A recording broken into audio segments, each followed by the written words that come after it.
오늘은 제가 너무나도 많은 질문을 받았던 잘생겨지는 법에 대해서 말씀을 드리려고 합니다. 초급, 중급, 고급으로 레벨을 나눠놨으니까 한번 따라해 보셨으면 좋겠습니다. 저도 그냥 공부만 하던 공대생 시절이 있었거든요. 제가 직접 써보고 진짜 효과가 있었던 것들이랑 그리고 주변 여사친들의 조언을 구해서 이건 제발 좀 하라고 해라! 이런 것들을 오늘 필사적으로 모았습니다. 가장 먼저 초급 단계입니다. 첫 번째는요, 립밤과 선크림입니다. 입술이 너무 버석버석하거나 생기가 없으면 인상이 안 좋을 수밖에 없겠죠. 그래서 꼭 립밤을 바르셨으면 좋겠고요. 요즘은 또 너무 좋아. 발색 립밤이라는 게 있어요. 제가 최근에 광고했던 그라펜 발색 립밤도 있고, 제가 진짜 애용하는 바비 브라운 발색 립밤도 있습니다. 남성분들이 쓰기에도 색이 자연스럽고 보습도 충분하니까 꼭꼭 챙겨 다녔으면 좋겠고요. 선크림은 이유를 묻지 말고 그냥 바르십시오. 피부 노화나 피부 건강, 얼굴색 바뀌는 것까지 다 고려했을 때 무조건 발라야 된다. 그리고 두 번째로 안경, 렌즈.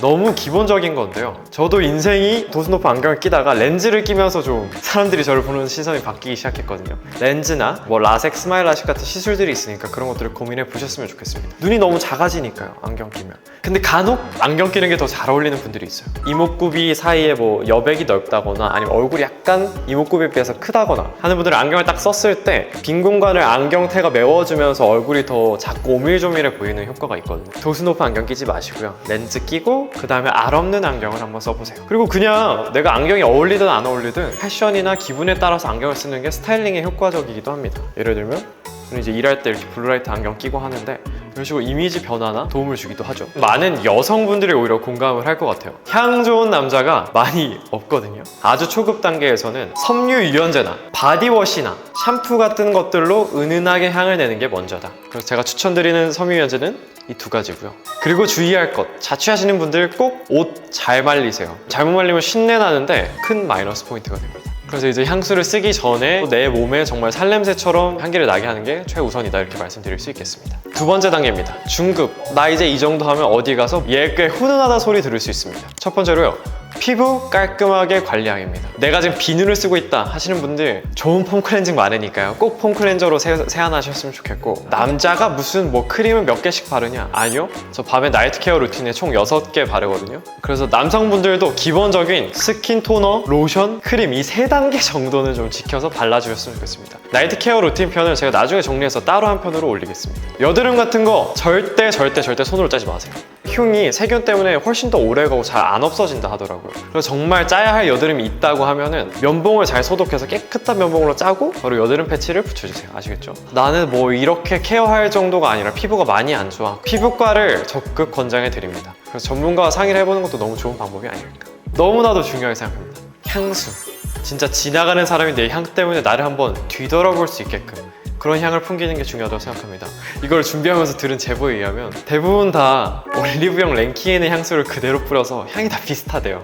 좀 상큼한 시트러스 향이나 달달한 향은 절대 호불호가 없더라고요. 제가 썼을 때 주변에 반응 좋았던 향수 한번 정리해서 보여드릴게요. 입생로랑의 마이셀프, 그 다음에 에르메스의 데르메스 보야지, 롱테이크의 샌다루드, 몰튼 브라운의 썰릿 클레멘타인 앤 베티버, 이렇게 4가지 제품 추천드립니다. 그럼 세 번째, 메이크업 하기입니다. 사실 잘생겨지는데 가장 효과적인 방법은요, 메이크업을 잘하는 겁니다. 적어도 쿠션이나 톤업 크림 정도는 바르라고 말씀드리고 싶습니다. 요즘 쿠션 워낙 잘 나와서 그냥 적당한 양 찍어내서 바르기만 해도 과하지 않게 올라가거든요. 진짜 난 쿠션도 귀찮아 하시는 분들은 올인원 톤업 크림 같은 거 사셔서 그냥 슥슥 바르고 나가셔도 되고, 피부결 한번 정리만 되는 것만으로도 인상이 확실히 바뀝니다. 근데 주의할 것, 진짜 너무 과하게 바르지 않기. 얼굴이 뭔가 허옇게 떠 있다거나 아니면 가부키처럼 되어 있다거나 하면 오히려 훨씬 마이너스가 될 수 있으니까 누구든 처음 시작하는 단계가 있고 너무 두려워하지 말고 시도를 하는 게 가장 중요하다고 생각합니다. 메이크업 편은 또 제가 나중에 따로 정리해서 올려드릴게요.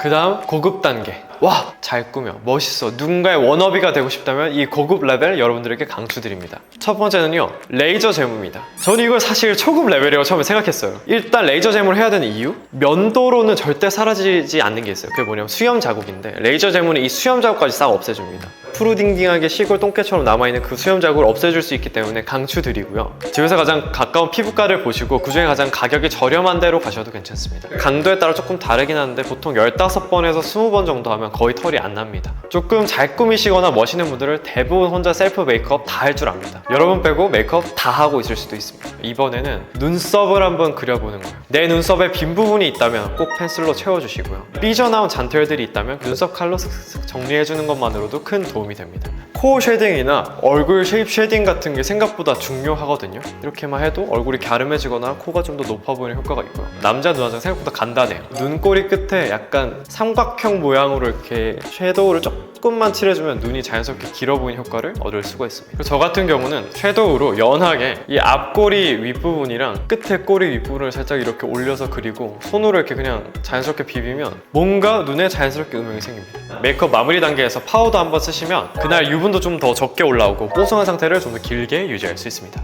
그리고 그 다음은 헤어입니다. 왁스, 고데기, 드라이기로 직접 스타일링을 해볼 단계가 됐어요. 방법이 없습니다. 모두의 모질이나 모량이나 그런 게 다 다르기 때문에 획일적으로 성공할 수 있는 방법이 사실은 없어요. 본인이 직접 많이 해보는 것밖에 방법이 없습니다. 그래도 기본적으로 추천드리는 거는 본인이 컬 스타일을 했다 하면 컬 크림, 내가 머리를 좀 고정해야 예쁜 스타일이다 하면 무조건 스프레이? 저도 6개월 전만 해도 머리를 진짜 하나도 못 만졌거든요. 근데 오늘 머리 아주 예쁘진 않지만 제가 직접 한 머리입니다. 전 태생적으로 모발이 좀 가늘거든요. 이런 분들은 제가 나중에 올릴 헤어스타일링 영상 보시면 꽤 도움 많이 될 것 같아요. 저는 하면서 살아남기 위해서, 행사장 가면 멋있는 분들 너무너무 많으니까 그런 분들 사이에 살아남기 위해서 약간 필사적으로 저의 헤어법을 연구했거든요. 그리고 마지막으로 보톡스입니다. 갑자기 보톡스? 시술이 들어가? 난이도 너무 높아지는 거 아니야? 할 수도 있는데 제가 추천드린 보톡스는 사각턱 보톡스랑 입꼬리 보톡스입니다. 보톡스의 기본적인 원리는 여러분들의 근육을 어느 정도 마비시켜서 근손실이 오게 하는 거예요. 맞았을 때 별로더라도 3개월에서 6개월 지나면 대부분 근육이 다시 회복을 하기 때문에 부작용이 비교적 적고요. 그래서 사각턱 보톡스는 이렇게 해서 우리가 물었을 때 여기 튀어나오는 근육이 많은 분들께 상당히 효과가 있는데요. 얼굴형이 좀 갸름해집니다. 부각되는 턱 때문에 얼굴형 고민이 있으셨던 분들께 정말 추천드리고요. 그리고 입꼬리 보톡스도 저는 너무너무 추천드리는데 말할 때 근육을 밑으로 쓰시는 분들이 있어요. 이렇게 시옷 모양 입이 되는 분들이 있거든요. 입꼬리 보톡스를 맞으면 아래 근육을 좀 덜 쓰게 되면서 말할 때 좀 자연스럽게 웃거나 아니면 미소를 짓는 게 조금 자연스러워질 수 있습니다. 번외편 운동입니다. 제발 한 살이라도 어릴 때 먼저 시작하면 좋겠습니다. 특히 이제 근성장 속도가 나이에 따라 다르기 때문에 최대한 어릴 때 시작하는 게 좋지 않을까. 몸이 어떠냐에 따라서 신체의 전체적인 쉐입이나 비율이나 얼굴 크기나 다 너무 대조적으로 달라지기 때문에 너무나도 추천드립니다. 왜냐고요? 저도 시작한 지 지금 4, 5개월밖에 안 됐어요. 근데 너무 후회스러워요. 좀 더 일찍 시작할 거. 웨이트를 꾸준히 하는 분들을 보면 대부분 약간 자존감이 굉장히 다들 좀 높더라고. 그런 게 오히려 좀 잘생겨 보이는 효과가 있다고 해야 되나? 그 사람이 너무 당당하고 멋있어 보이니까. 쉽지 않겠지만 꼭꼭 웨이트 꾸준히 하십시오. 저도 꾸준히 하려고 노력 중입니다. 이렇게 해서 오늘 잘생겨지는 거에 대한 얘기를 좀 다 해봤는데요. 아무래도 다양한 주제를 다루려고 하다 보니까 하나하나 깊게 다루진 못했어요. 어떠한 주제들에 대해서는 더 깊게 그것만 들고 파는 영상으로 한번 돌아볼 수 있도록 하겠습니다. 그리고 마지막으로 타고난 자연스러운 아름다움이 모두에게 있다고 생각하거든요. 그래서 그거를 이제 막 송두리째 바꾸자 그런 얘기를 하자는 건 절대 아니고 우리가 이걸 어떻게 더 멋있어 보이고 숨겨져 있는 아름다움을 좀 더 끄집어낼 수 있을까 그런 얘기를 하는 겁니다. 그래서 본인이 결정에 따라서 본인의 아름다움을 좀 더 극대화할 수 있는 방향으로 본인의 개성을 찾아서 멋있어질 수 있다면 그게 최선이 아닐까. 세상 모든 분들이 본인의 기준에 맞게 잘생겨지는 그날까지 화이팅입니다. 전 나중에 또 재밌는 영상으로 돌아올게요. 안녕.